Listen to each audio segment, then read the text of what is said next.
அண்மை செய்தி. பொள்ளாச்சி பாலியல் வழக்கில் கோவை மகளிர் நீதிமன்றம் இன்று தீர்ப்பு வழங்குகிறது. தமிழ்நாட்டையே உலுக்கிய இந்த பொள்ளாச்சி பாலியல் வழக்கில் கைதான 9 பேர் தற்போது சேலம் மத்திய சிறையிலிருந்து கோவைக்கு அழைத்து வரப்பட்டிருக்கின்றனர். விவரங்களை செய்தியாளர் கார்த்திக் வழங்கிட கேட்கலாம். கார்த்திக், வணக்கம். மேலும் விவரங்கள் என்னென்ன? தீர்ப்பு எப்போது வர இருக்கிறது? உங்கள் தகவல்களை பதிவு பண்ணுங்க.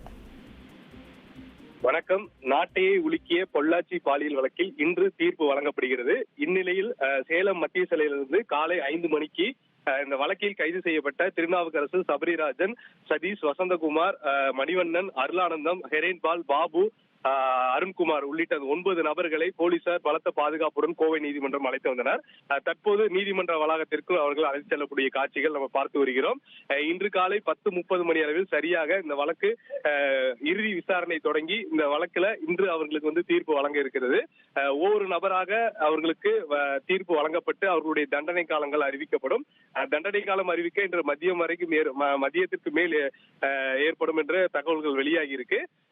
ஏற்கனவே இந்த வழக்குல 9 பேர் கைது செய்யப்பட்டு சிறையில் அடைக்கப்பட்ட நிலையில இன்று தீர்ப்பு வெளியாகுவது மிக முக்கியமாக பார்க்கப்படுகிறது. விவரங்களை வழங்கியதற்கு நன்றி கார்த்திக்.